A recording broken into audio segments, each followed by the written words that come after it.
C'est un beau soir de décembre. La neige poudreuse virevolte dans la vallée d'un petit village allemand. La lune éclaire tendrement la nuit alors que les festivités se préparent tout autour. Les enfants insouciants jouent à cache-cache dans la maison. Puis, quelqu'un cogne à la porte. On espère secrètement l'arrivée d'un grand gaillard à la barbe blanche qui fait la tournée des enfants sages, mais des sons de cloches et de chaînes indiquent le présage d'un visiteur ayant une toute autre apparence. Cornes de bouc, visage déformé, pourvu d'une gigantesque langue baveuse, des sabots et une épaisse fourrure de mouton. Il s'agit du Krampus. Oh, oh, oh! Bonjour Sabrina, bienvenue à la pleine lune de Yule. Bonjour Simon, Yule, le solstice d'hiver pour les gens qui savent pas. En fait, le solstice concrètement, je pense que c'est le 21, mais Yes. on est quand même dans le bon mois. Oui, nous sommes dans le mois de l'Avent, nous sommes juste avant Noël et à la dernière émission régulière de la deuxième saison des Monstres dans le placard. Il nous reste notre deuxième partie d'entrevue avec Christian Page qui s'en vient comme un joli petit cadeau sous le sapin, Oui, mais, moi c'est mais déjà Noël, Simon. c'est ça, c'est déjà C'est Noël. Noël là. Là, en ce Oui, oui, moment, oui. au moment où vous écoutez ce podcast, c'est Noël parce que on va parler d'une des bébites que j'aime le plus au monde, je pense, le Krampus.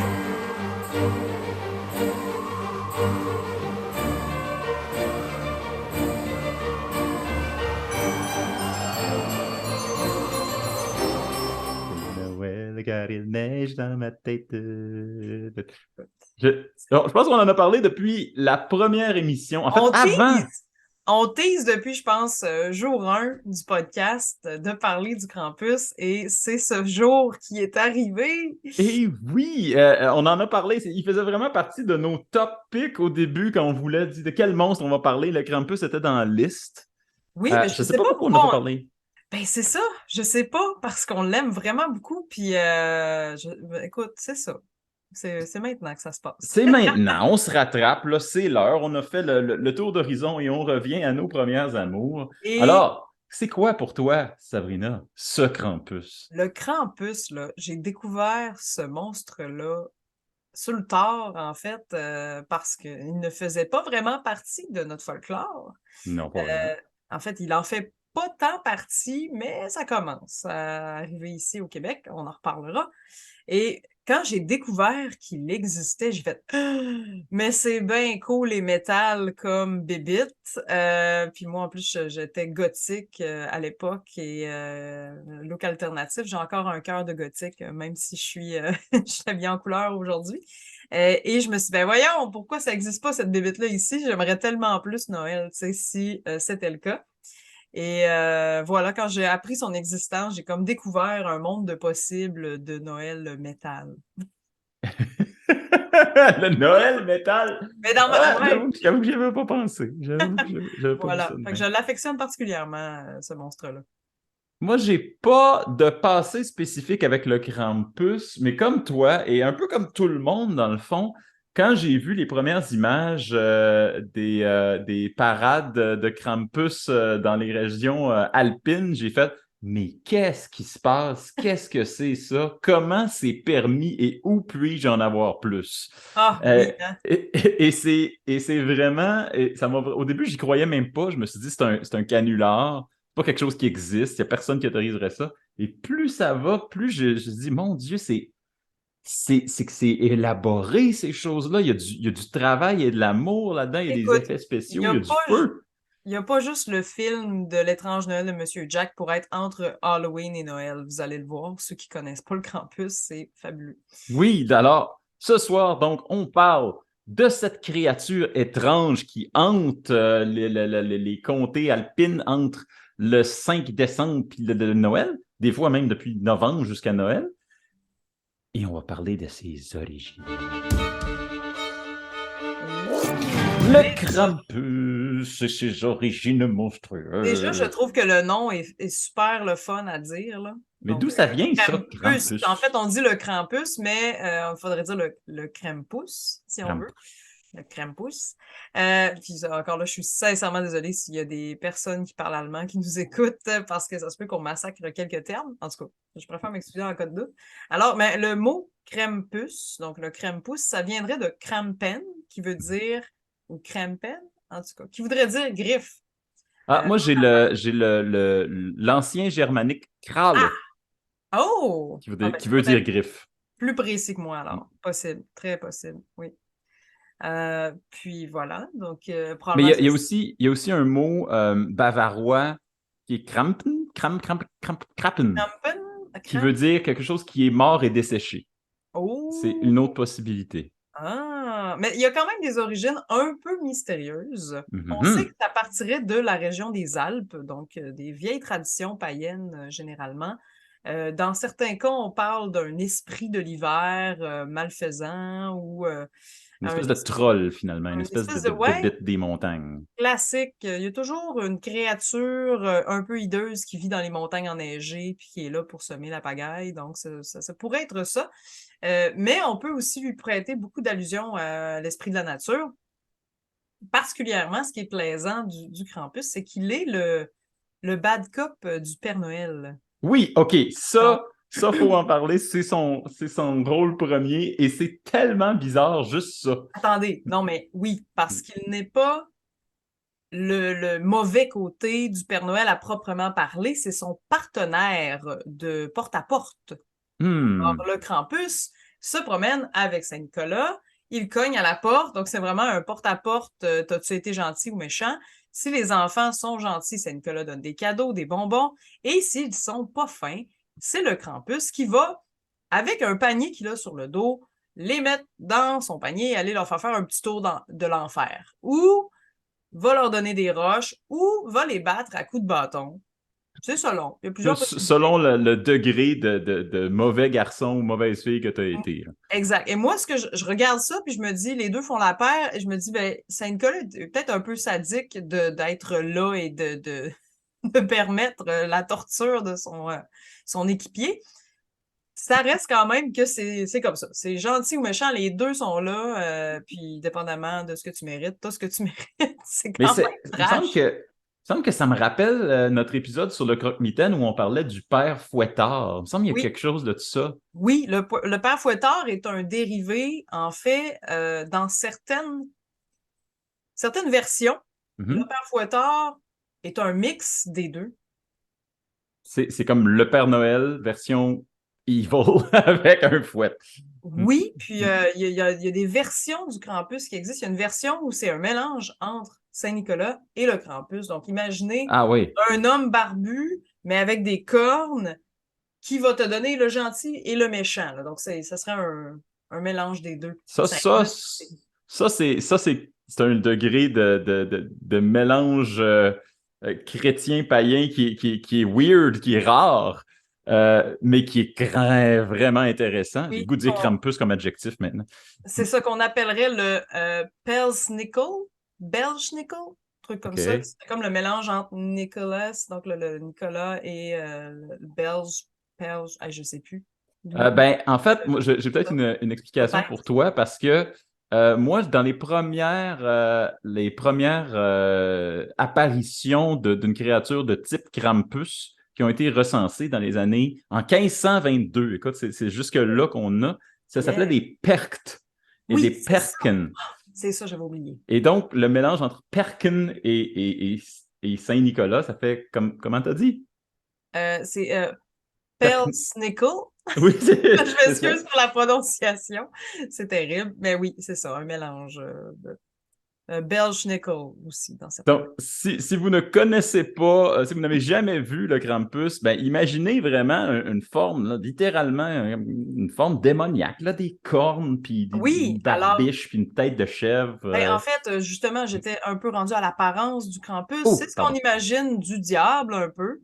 Hmm. Euh, c'est un démon, des cornes de chèvre, une très grande langue, des dents, un visage déformé, des oreilles pointues très souvent, avec de la fourrure, des pattes de chèvre, donc pattes de bouc, portant souvent des peaux de mouton aussi, et portant des cloches et des chaînes. Donc, des grosses clochettes, pas des clochettes, mais des grosses Des cloches, authentiques des chaînes. cloches.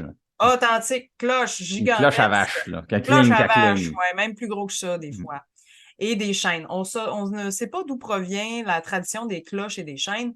Par contre, les cloches dans l'univers du temps des fêtes et de Noël, ça vient bien sûr des traditions païennes et ça a été transformé en tradition chrétienne. J'imagine que les cloches proviennent aussi de là, mais les chaînes, on ne sait pas. Donc peut-être un rituel païen perdu à voir. Mhm. C'est vraiment Oui. le yab. C'est pour ça que je disais tantôt que c'était métal. Pour ceux qui ne pouvaient pas imaginer l'apparence du Krampus, voilà. C'est un diable de Noël. Même, il se fait même parfois nommer diable de Noël. Plus dans les régions d'Europe, en fait, que c'est connu. Allemagne, Europe, notamment aussi en République tchèque. Oui. Donc, quand même, Slovénie, Hongrie, on est dans ces eaux-là. Là. Toutes les régions qui sont touchées par les Alpes, en fait. La Croatie, la Slovénie, la Hongrie, voilà. l'Autriche, l'Allemagne, l'Italie. Tout ce cercle-là de pays, c'est vraiment un phénomène alpin, montagneux. C'est vraiment ça. Oui, exact. Donc, ça touche à la fois au folklore germanique et au folklore slave. Il est dans les deux. Oui, c'est vrai. C'est quand même bien. C'est vraiment, vraiment cool ce qu'on dit, que justement, qu'il soit comme le bad cop du Père Noël, qui représente vraiment celui-là qui vient porter la punition aux enfants Et, sages. C'est un peu et plus ça se trash. passe pas à Noël, à proprement parler, du moins pas notre date à nous de Noël. Ça se passe le 5 décembre. Il y a ce qu'on appelle la Krampus Night, donc la Mhm. nuit du Krampus. Et c'est là qu'il y aurait, donc, et le lendemain, le jour, le 6 décembre, c'est la Nicholas Night. Donc, c'est le jour de Saint-Nicolas. Et c'est aussi le 5 décembre, généralement, qu'il y a des parades de Krampus. Tu as vendu le punch tantôt, mais c'est exceptionnel en Allemagne, partout dans ce coin-là. Il y a des gens qui vont s'habiller en Krampus, donc vraiment costumés en poêle avec des cornes, des chaînes, ça spinne du feu, ça crache du feu, c'est impressionnant. Là. C'est vraiment une parade d'Halloween à Noël, c'est incroyable. Moi, je trouve ça fabuleux, vraiment. Et c'est vraiment le 5 décembre que ça se passe. Donc, c'est Et, traditionnel. Tu amènes tes enfants pour qu'ils aient peur, dans le fond. Là. et Aujourd'hui, là, ça se passe encore aujourd'hui. oui, oui, puis Ça fait des 19e siècle et avant là, que ça se fait. Les hommes se déguisaient en Krampus et allaient terroriser le village. C'est oui, incroyable. et Ils cognaient aux portes en trick or treat pour avoir de l'alcool, recevoir de l'alcool. c'est assez incroyable parce que dans ces villages-là où ça se passe, ben, premièrement, maintenant, on dirait que tout le budget d'effets spéciaux de ces villes-là a été déployé sur cette parade-là parce que des fois, c'est super impressionnant. Oui, Mais aussi, vraiment. il faut savoir que dans les villages où ça se passe, les gens qui étaient pris pour faire des Krampus, pour être les Krampus, c'était considéré comme un honneur de représenter le Krampus. Même depuis des origines, avant les cornes sont arrivées un petit peu plus tard. Avant, il y avait juste comme un visage peint puis son fouet. Mais avec l'imbrication avec le christianisme, spécialement le catholicisme, qui avait très peur du diable, ben là, on s'est mis à y faire des cornes. Et les masques, à l'origine, étaient faits en bois. Mhm. Et les artisans qui étaient chargés de faire ces masques-là étaient considérés comme des grands maîtres. Donc, c'était des menuisiers de grands talents. Ben oui, Les parce masques. que c'était une figure tellement emblématique et symbolique que ça prenait un artiste qui allait Ben rendre oui, ça. qui allait le rendre et les masques qu'on appelle larven, qui vient de l'allemand, pas de l'allemand, mais du latin larva, qui veut dire à la fois masque et fantôme. Donc, c'est approprié. Voilà. Euh, Mais en fait, de ce que j'ai lu, dans certaines versions des célébrations, d'être en Krampus puis d'aller terroriser le village, ça servait également à éloigner les mauvais esprits du froid et les fantômes qui pouvaient survenir pour les gens qui se promènent dans les montagnes. Donc, ça avait vraiment un aspect un peu comme les Jack-o'-lantern à l'Halloween, où on est là, on oui. éloigne les esprits, on se fond parmi les démons en se déguisant. C'est un peu ça. À peu près le même esprit, en fait.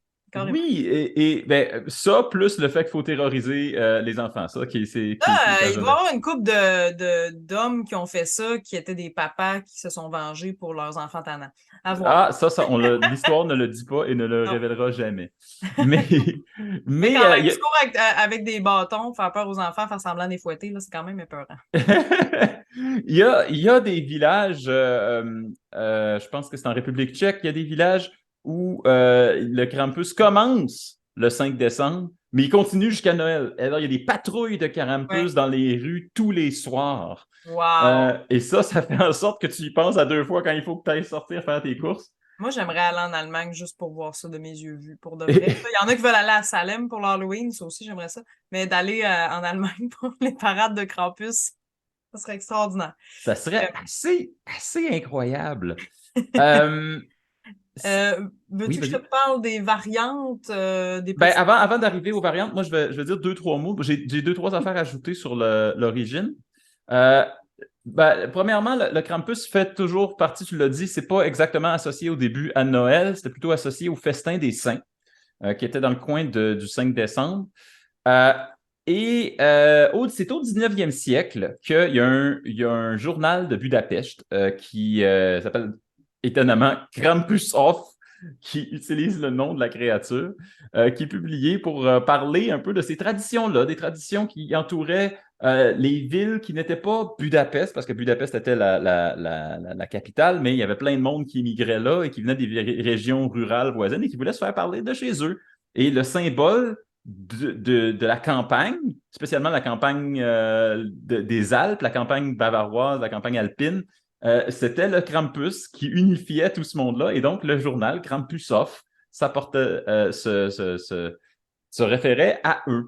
Et c'est en 1865 que pour la première fois, on voit une image où il y a le Père Noël et Krampus dans la même image. Et là, ça a été fait, c'était associé, les deux Voilà. étaient des bons cops, bad cops de Noël. Les deux avaient été associés. Fun Euh, fact, l'Église catholique a voulu bannir cette fête-là oui, et c'était très populaire. ça pognait trop, c'était impossible. Alors, ils n'ont jamais réussi. Ils ont dû Fait que faire avec. ça a été Parfait. intégré. Mais aussi, et ça, ça m'a surpris, c'est des choses surprenantes que j'ai apprises. Il n'existe pas vraiment de preuve que le Krampus était comme une espèce de divinité de la nature ou une espèce de dieu païen. Ça, en fait, ça aurait été une campagne de salissage. Oh, Je pensais que c'était une campagne de salissage de l'Église, mais non, c'était une campagne de salissage qui a été faite à partir du début du 20e siècle par l'émergence du Parti communiste, ah ouais, qui voulait wow. démontrer que l'Église avait rapatrié un paquet de traditions qui étaient bonnes, vieilles traditions folkloriques culturelles slaves et qui les avait pervertis les docilisant, les mettant sous son joug. Et c'était anticlérical. C'était fondamentalement extranationaliste et anticlérical. Ça a été ensuite repris par le parti nazi de l'Allemagne, qui lui a pris exactement le point inverse, c'est-à-dire, regardez le Krampus, c'est une tradition païenne démoniaque, ça mérite d'être banni. Et donc, nous, on est fermement chrétiens. Et donc, il y a eu les deux. Ça a été utilisé pour à la fois blaster l'Église et Wow. blaster les païens. Donc, la nature bizarre du Krampus le rend, somme toute, assez susceptible à être, sans mauvais jeu de mots, le Mais, bouc émissaire dans cette ouais, histoire-là. et son apparence est un peu à l'origine de la controverse, peut-être. Ben oui, parce que ça a l'air d'un méchant, c'est fait Ça pour a être l'air un d'un méchant. méchant yaube. Ouais, Exact. voilà. Qu'est-ce que c'est les variantes? Qu'est-ce que tu as à dire sur les Les variantes? variantes. Alors, les variantes, j'en ai vu quelques-unes que je trouvais intéressantes, notamment, tu as parlé de l'Italie. Mhm, En Italie, il y a une femme fée appelée la Befana qui, elle, mhm. va offrir aux enfants bonbons ou charbon, dépendamment. Et il y a la Froperchta euh, qui existe aussi, qui est une sorcière qui récompense les enfants qui sont gentils, évidemment, mais s'ils ne Dans- sont pas gentils, ouais. elle va les punir, mais elle a quand même une technique assez drastique. Hein? Elle va leur ouvrir l'estomac, puis elle va remplacer leurs organes par des roches puis de la paille. Tout pour t'aider à dormir le soir de Noël. Écoute, terrifiant. Mais Vraiment. c'est dans quelle région, ça, la Frauperche? La Frauperche. Donc, il parle encore des Alpes. Donc, Non, ça doit être la Frau Perkta. oui, Mm, Frau. Oui, peut-être. mm, Oui. Hey, c'est ça. C'est exactement ça. C'est moi qui prononce pas bien. Je l'avais dit tantôt, hein. mm. Voilà. Donc, ça. Donc, Puis, hey, il y en a dans ce coin-là des bonhommes des bonnes et des bonnes ben femmes oui, mais il y en a puis des sorcières qui mangent les enfants, il y en a tout plein, là. On a parlé des sorcières aussi mangeuses d'enfants. Ben Dans oui, les montagnes enneigées, il y a de la place en masse pour des pas fins, là. ben oui. Quand tu y penses, tu peux te perdre, puis tout. Puis je me dis, la quantité de gens qui devaient mourir de froid ou se perdre pour de vrai, peut-être que c'est à l'origine de certaines disparitions, là. Donc, les légendes ont dû naître de là. Alors, maintenant qu'on a parlé des origines de ce monstre-là, on va parler un peu, brièvement, j'ai un petit volet science. Ben, moi, j'en ai un, je le garde jalousement depuis notre épisode sur le croque-mitaine, où je voulais en parler un peu, parce que le Krampus, c'est un type de croque-mitaine. Il y Oui. a des règles. Si tu enfreins les règles, tu vas manger une varlope ou ça a l'air de te faire ouvrir et remplir les intestins de roche. Oui, Euh, parce que pour ceux qui ne l'avaient pas encore compris, le Krampus servait majoritairement de découragement aux mauvaises habitudes pour les enfants, si je peux dire ça de même. ben, c'est ça. C'est la menace de la punition qui est, depuis les temps immémoriaux, utilisée pour décourager toute mauvaise conduite. Et on le sait maintenant, n'est pas une excellente tactique, mais extrêmement métal. C'est Euh, très métal. Mais moi, ce qui m'a intéressé, parce qu'on a parlé dans le volet du croque-mitaine de pourquoi le monde avait besoin de s'inventer des croque-mitaines, à quoi ça servait psychologiquement parlant. Mais moi, je veux qu'on parle du Père Noël et donc, par extension, du Krampus. Pourquoi les gens continuent encore aujourd'hui à parler et croire au Père Noël? Parce que Hey, moi, oui. j'aurais quelque chose à partager à ce sujet parce que j'ai déjà travaillé pour le pôle Nord Oh, bon, bon, et spoilers. je pense que Hmm. c'est intéressant d'en parler. J'ai déjà été lutine de Noël dans un moment de ma vie où je faisais de l'animation pour enfants. Et le Père Noël est un personnage mythique, mais vous savez pas à quel point, et pour les adultes aussi. Quantité d'enfants qui venaient nous voir, on arrivait à enlever les suces des enfants en disant qu'on utilisait le caoutchouc pour fabriquer des jouets. Donc, les enfants qui gardaient leurs suces trop longtemps, là, souvent, donnaient ça au Père Noël, c'était réglé pour la vie, puis les parents revenaient la semaine d'après nous dire merci puis bravo. Mais il y a des adultes aussi qui venaient faire des confidences puis des affaires, soit des trucs naïfs, j'aimerais savoir un chum pour Noël, des choses comme ça, ou ce que tu te dis, ah, j'y crois pas tant, mais j'ai le goût d'y croire, tu sais. Il y a quelque chose de magique dans le personnage mythique qu'est le Père Noël. Puis, on a eu des confidences assez trash aussi, des gens qui vivaient des trucs difficiles dans leur vie personnelle, qui traversaient des deuils, qui prenait le temps de se déplacer d'un centre d'achat pour aller en parler au Père Noël, tu comprends-tu? Qui est un monsieur en arrière là, de sa barbe, puis de ses cheveux, puis de son costume, qui est un monsieur bien normal dans la vie, mais il va prendre le temps de t'écouter parce que c'est ça sa job. C'était extraordinaire et parfois incroyablement effrayant la quantité de secrets et de choses qu'on se faisait dire. Pour de vrai, c'est trash en maudit de travailler pour le pôle Nord. Je serais à Ben, le dire. sais-tu quoi? J'en doute pas. Ouais. J'en doute absolument pas. Et il peut bien y avoir un Krampus qui suit le Père Noël partout parce que il y a des secrets que le Père Noël sait. C'est He sûr. knows who's been naughty. He knows if you've been good. Ouais, ouais, ouais. Euh, euh, mais la raison pourquoi les gens, je vais utiliser ton exemple, pourquoi les Vas-y. gens se prêtent au jeu du Père Noël? Car c'est vraiment ça, c'est un jeu. Même les enfants, j'ai trouvé un article dans le journal The Conversation, qui est un journal, un journal scientifique et de psychologie britannique, pardon. Et il y a une étude qui a été faite pour savoir est-ce que les enfants croient réellement au Père Noël, genre ils sont convaincus que c'est vrai, et la réponse est vraiment floue. Parce que la majorité des enfants n'osent pas répondre à cette question-là. Ils ne savent pas s'ils doivent répondre à cette question-là. Ils ne savent pas si c'est la bonne réponse, c'est oui ou c'est non. Et ce que les chercheurs ont dit, c'est ça veut dire que les enfants probablement savent que ce n'est pas vrai, mais ils aiment le jeu. Ils aiment prétendre que c'est vrai, puis ils ont peur que s'ils disent non, ça va casser le jeu. Ils vont casser le jeu, puis ça va arrêter. Ils veulent préserver le jeu. Oui. Oh. Et Et effectivement, il y a le jeu du Père Noël qui vient avec l'espèce de costume, l'espèce d'apparence, et aussi le rôle de cette personne-là t'écoute, cette personne-là est là pour toi, est là pour elle sait ce que tu as à dire, ce que tu as à confier. Il y a une espèce de figure littéralement divine là-dedans. Et dans son rôle au Père Noël, en tant que, pas juste en tant que porteur de tradition, mais en tant que symbole, c'est ça. C'est d'être une figure qui ne te juge. Ben, faut qu'on parle du Krampus, il y avait beaucoup de jugement quand il se promenait avec le Krampus, savoir si c'est bon ou c'est mauvais. Mais et qui va prendre il va te prendre tel Mais que il y a tu es dans ta quelque chose, vulnérabilité. je crois qu'il y a quelque chose d'intouchable dans un personnage féerique Oui, comme le Père Noël, si je puis me permettre de rebondir sur ce que tu viens de dire.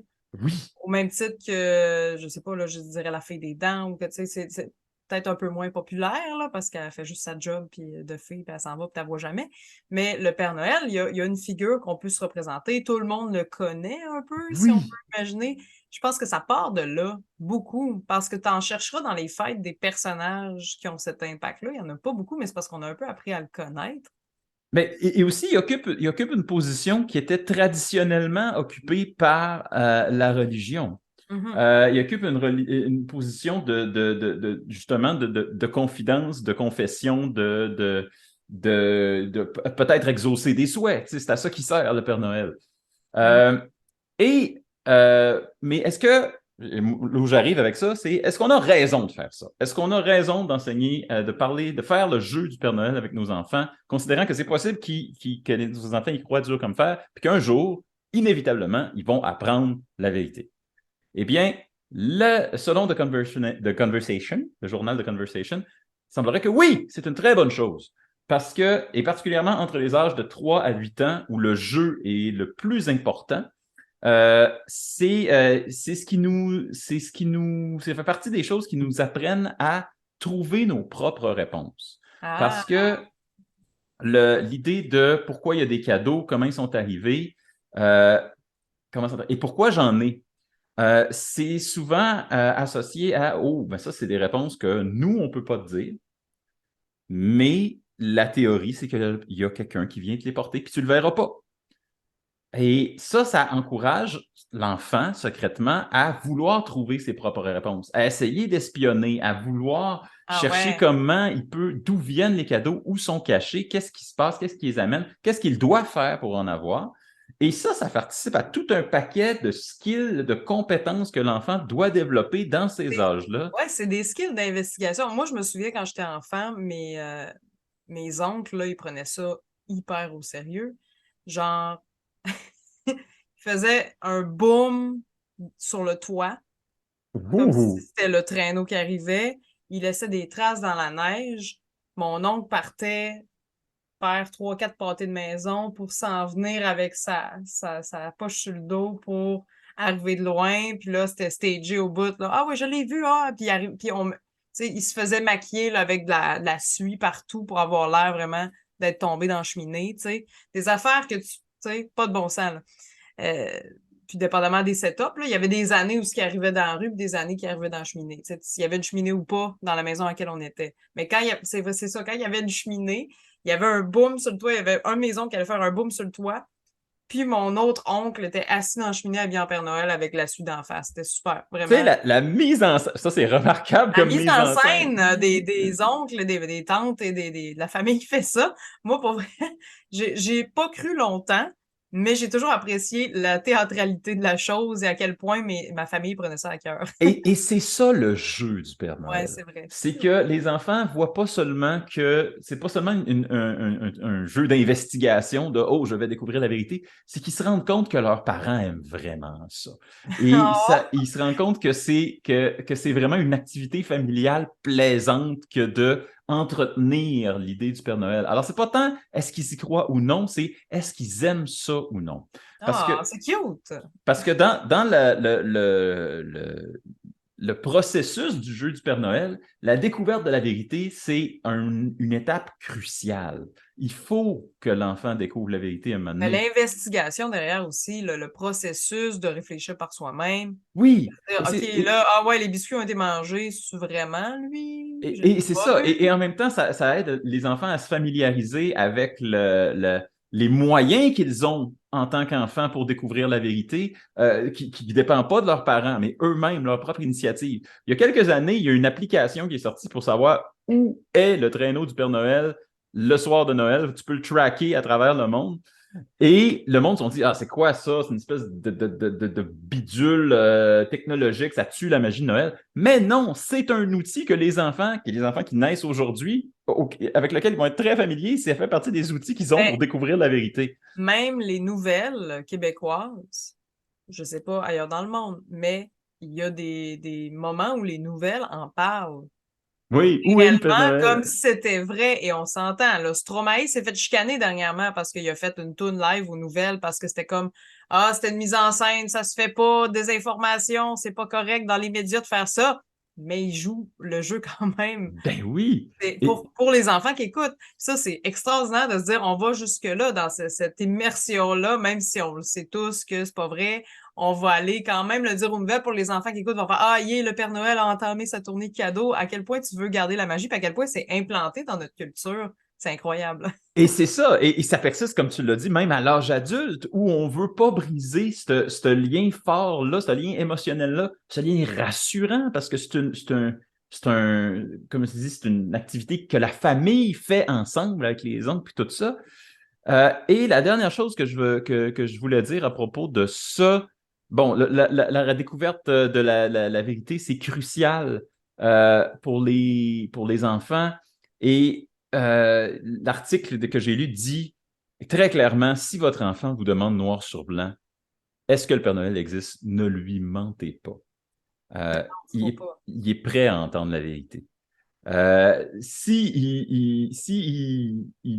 vous lui répondez qu'est-ce que tu en penses, puis il dit moi je pense que oui, ben continuez à jouer. Mais s'il dit ben moi je pense qu'il n'existe pas, ben ne lui mentez pas parce que ça veut dire qu'il est prêt à recevoir. Et la majorité des enfants ont une très bonne réaction à ça. Ça veut dire que ah, j'avais raison ou ah, je suis rendu à d'autres choses. Ça fait partie du développement normal d'un enfant de découvrir le monde par ses propres moyens. Donc voilà Absolument. pourquoi on Absolument. croit au Père Noël et pourquoi c'est important de continuer à le faire. Moi, je me faisais dire parfois par des enfants, t'es même pas un vrai lutin. Puis je répondais, toi, t'es même pas un vrai enfant. Puis là, l'enfant, il riait. Puis c'était comme, peu importe la réponse, on joue. La Il y game est avait là. comme un. C'était, je t'ai renvoyé la balle, tu comprends pourquoi, ouais, ok. Il y avait comme une espèce de. Cette blague-là a passé tout le temps. Pour les un peu plus vieux, souvent, là, qui voulaient comme me dire, hey, moi, je suis intelligent, je le sais. Je voulais pas leur dire, ben oui, je suis un vrai lutin. Tu sais, un moment donné, c'est comme, ah ouais, mais toi, t'es pas un vrai enfant. Ah ben là, oui. Ah bon, ben c'est ça. OK. Puis là, on riait, puis on passait à autre chose. Alors voilà pour le Père Noël et retournons maintenant dans les Oui, contenus du retournons à nos Krampus moutons et à nos cloches et chaînes et feux et langues et Krampus. et tous Voilà. des éléments de la culture. Oui. On a déjà parlé des parades de Krampus qui sont sans doute la représentation la plus visuelle et frappante du Krampus que vous pouvez voir. On va vous mettre des extraits pendant la Absolument. diffusion. Mais la Première Guerre mondiale a quand même popularisé beaucoup le Krampus. D'ailleurs, dans les versions féminines du Krampus, Oh, il y en a plusieurs qui sont nées par le biais des cartes postales du Krampus de la oui, Première Guerre, les donc Krampuskarten. qui généralement illustraient le Krampus en train de maltraiter des enfants carrément. Oui. Le Krampus avec un petit doigt dans les airs écrit Be good, tu sais, sois sage dessus. Et ça l'a amené une version de Krampus pin-up. Donc, on parle ici de belles femmes habillées en diablesse qui avaient toutes des représentations un peu épicées, là, du genre, tiens, un bonhomme de neige en train de fondre, puis des affaires comme ça. J'ai quand même trouvé ça cute et drôle de dire que c'est comme de là est né un espèce de playboy en carte postale, probablement pour vendre plus de cartes, en fait. Et ça a très bien marché. Donc, il y a une version féminine sexy du Krampus qui Mais, est mais, développée par le biais des cartes postales. mais les cartes postales, c'est le médium de prédilection du Krampus parce que c'est probablement ça qui l'a remis sur la carte au 19e siècle, littéralement. Il l'a Par remis sur la ailleurs, carte postale. Puis par ailleurs, pour finir avec le Mm. segment pin-up de la chose, tu sais pourquoi ça s'appelle des pin-up? Parce que c'était accroché sur les murs. Absolument, parce que dans la guerre et tout, les hommes amenaient des photos de leurs femmes ou des dessins de femmes sexy et les mettaient au-dessus de leur lit, des choses comme ça. Donc, c'était piné sur les murs, dans les campements. Donc, pin-up vient de là. Ah, Petite ah. parenthèse. Et, Voilà. et Krampus s'y ajoutait. Mais oui, Donc, les Krampus. pin-up Krampus, quand même, là, c'est vraiment drôle. Très cute. Mais ça, moi, je pense, quand on est rendu à la pin-up telle chose, la pin-up monstre de sci-fi, la pin-up Godzilla, la pin-up. Absolument. Je pense que c'est une étape nécessaire à passer, là. C'est comme à partir du moment où tu as des pluches de ce monstre-là, c'est parce que tu es rendu à une autre étape. Euh, Absolument. mais ce que j'allais dire simplement, c'est que les cartes postales, les Krampuskarten, sont depuis le début de l'industrie une des choses qui garde le Krampus vivant. C'est vraiment un des éléments qui fait en sorte que sa popularité a explosé à travers tout le monde germanique, à travers tout le monde slave pour devenir une icône qu'on reconnaît aujourd'hui. Mais ce ne sont pas, c'est quand même resté quand même assez local pendant très, très, très longtemps. Euh, Jusqu'à, ben, c'est con, mais ce qui a repopularisé le Krampus, c'est l'Internet. Quand tout le monde a découvert les parades de Krampus, quand tout le monde a découvert cette tradition-là, l'a trouvé, comme toi et moi, Ouais. extraordinaire. Mais Et, hein, ces images-là ont fait le tour du monde, là, vraiment. Il y a des et marches de Krampus, mais il y a aussi des courses de Krampus en Autriche. de Krampuslauf. Ouais, Krampuslauf, c'est des courses. Moi, Oui, je serais curieuse aussi de voir ça. ben, c'est des courses, mais on s'entend. Le but, c'est pas de savoir quel Krampus va arriver en premier. Le but, c'est de savoir quel Krampus va faire fuir le plus de monde Ouais, devant c'est lui. ça. Ben, ça fonctionne bien. Fait que les gens peuvent se sauver allègrement des Krampus. C'est quand même le fun comme idée. C'est ça. C'est très, très. Ça aussi, c'est un jeu. Ça aussi, c'est. Mhm. Oui, je veux que tu me fasses peur, viens-t'en. Puis, ah mon Dieu, je me suis fait trop prendre, puis là, j'ai peur pour vrai. Ouais. Euh, alors, Ben, c'est la raison pour laquelle on va dans les maisons hantées, en fait. ben oui, c'est C'est la ça. même chose, là. On aime ça avoir peur, on aime ça voir les créatures, puis de se prêter au jeu, même si on rit, tu sais. Ben oui, et ça fait partie de la chose. Et c'est ça qui se passe quand le monstre Krampus émerge de sa région natale et sur la scène mondiale dans les années 2005-2006, où vraiment il y a quelques représentations des masques et des parades qui vont circuler sur Internet.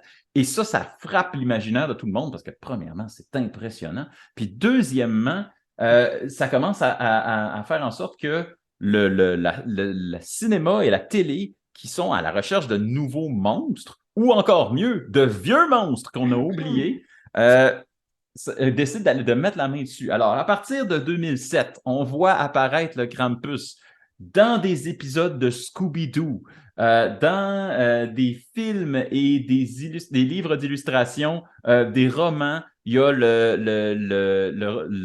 livre d'illustration de Brom, l'illustrateur Brom, qui a écrit Krampus, the Yule Lord, et qui a Oh, contribué à une espèce de faux folklore où Krampus, c'était un ennemi traditionnel de Santa Claus dans les traditions nordiques. C'est pas vrai, mais ça s'est greffé à la légende du Krampus.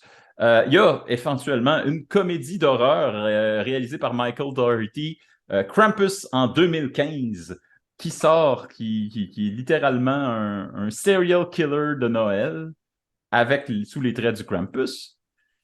Et il y en a plein d'autres. Il y a Légion. Sauf que tous ces livres et ces recettes et ces films-là ont passé par-dessus le fait que le reste du monde aussi a inventé ses propres Krampus. Et là, j'ai presque vendu ma mèche.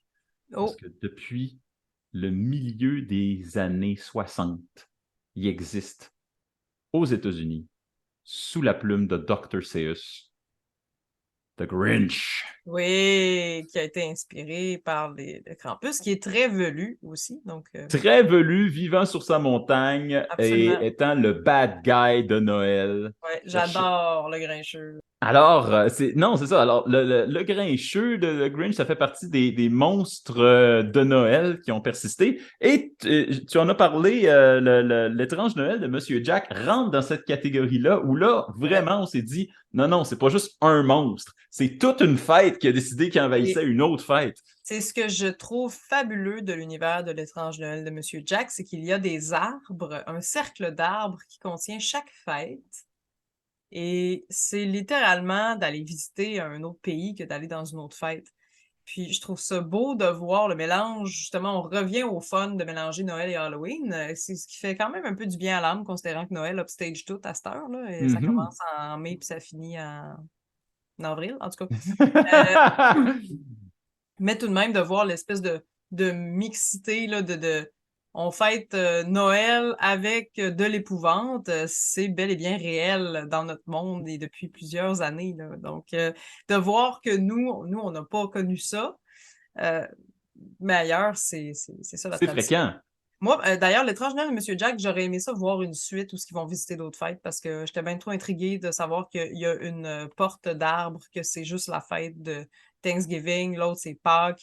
J'aurais aimé ça voir Je les suis autres sûr que, univers. parce que le cercle d'arbres, il existe dans une forêt, puis je suis sûr que dans la forêt, genre, à l'extérieur du cercle, il y a des fêtes vraiment moins populaires. Par Peut-être. exemple, le festival de Ticube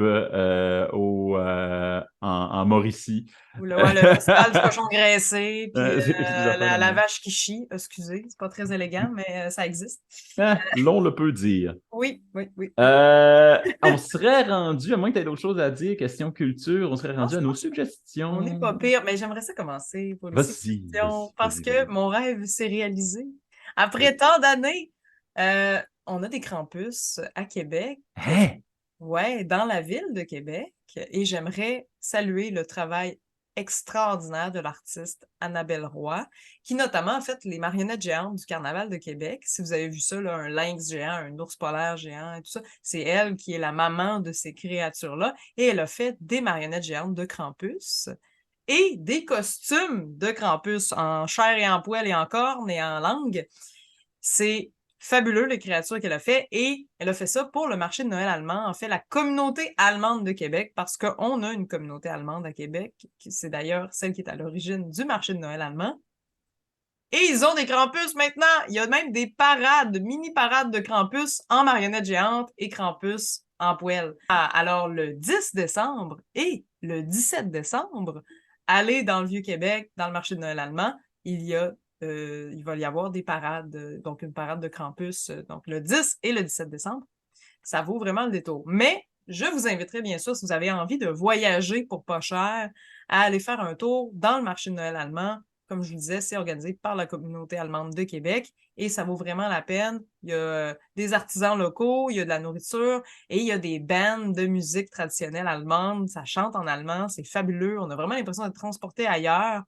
C'est assez féerique, donc je vous dirais encourager local et aller vivre un petit microclimat allemand avec Krampus inclus. C'est pas merveilleux, ça? Ben, c'est une excellente recommandation. Voilà. Moi, j'ai peiné à trouver une œuvre de Krampus que je recommande, mais je me rends compte que dans l'univers des bobites de Noël, il y a vraiment un film qui a, moi, marqué ma jeunesse. Et en faisant ma recherche, je me suis dit, hey, attends une minute, ça compte comme un film de Krampus, ça. Oh, Et je parle de Gremlins de Joe Dante, qui se passe à Noël, le premier film, c'est une bonne idée. qui est qui est un merveilleux, premièrement, c'est un merveilleux terrain de jeu pour les gens qui aiment les animatroniques et les poupées, parce que les Gremlins, les bébites qui envahissent un village le soir de Noël, sont toutes exceptionnellement bien faites. même si ce sont toutes des marionnettes et évidentes, et ça surfe la ligne Et entre la oui, comédie puis l'horreur. il y a un mélange d'animatronique et de marionnettes aussi. C'est habilement exécuté pour l'époque, là. Ça vaut la peine. Oui. Et, Ouais. je l'avais presque oublié. Et c'est un crime parce que ça a marqué ma jeunesse, ce film-là, et j'aimerais ça qu'une Ouais. autre génération le découvre. Donc, ma recommandation, Gremlin de Joe Dante. Je tiens à dire que Gizmo, là-dedans, est le original Grogu. Et donc, ça vaut la peine de redécouvrir C'est vrai. sa C'est vrai petite en face. maudit. Et voilà, Sabrina, c'est Hey! ce qui met fin à notre épisode sur le Krampus et notre deuxième saison des Monstres dans le placard. Hey, ça passe vite, hein? 2 ans. 2 ans de monstres. 2 ans. Alors, pour ceux qui ne nous connaissaient pas encore, bien sûr, si vous avez envie, partagez, parlez-en. Nous, on fait ça pour le plaisir, évidemment, mais on met beaucoup de passion là-dedans. Et on est rendu pour 2023 à une version 2.0, si on veut, Une de nouvelle notre mouture. merveilleux balado, c'est-à-dire on va se retrouver sur Spotify. Oui, à partir de janvier, les épisodes des monstres, les nouveaux épisodes des Monstres dans le placard seront disponibles sur Spotify, ainsi que les 2 premières saisons qui ont déjà été diffusées, donc de 2021 et 2022, vont se retrouver, incluant les invités d'ailleurs. Tout le monde va se retrouver sur Spotify. On a de la job de montage Oui, audio à faire avant, alors, merci mais de votre patience, parce que je sais qu'il y a plusieurs auditeurs qui avaient hâte de pouvoir nous écouter dans leur voiture et par d'autres médiums, sans brûler majoritairement, toutes leurs données. Là. oui, majoritairement audio également. Alors, on va y arriver. Il faut juste nous laisser le temps de faire ça. Puis voilà, sinon, ben, vous pouvez nous suivre, bien sûr, sur Facebook, sur YouTube et bientôt sur Spotify. Puis, bien sûr, lâcher des petits likes, des petits commentaires. On aime ça vous lire. On aime ça savoir aussi qu'est-ce que vous avez envie comme sujet. Puis, ben, merci Simon pour ce merveilleux épisode. Et soyez sages, mais pas trop. Je vais y aller avec ça. Donc, on n'abuse pas trop des bonnes choses, mais en même temps, faut avoir du fun. Alors, Et oui, alors jusqu'à Joyeux Noël, jusqu'à l'année prochaine, Arvi et à la prochaine famille.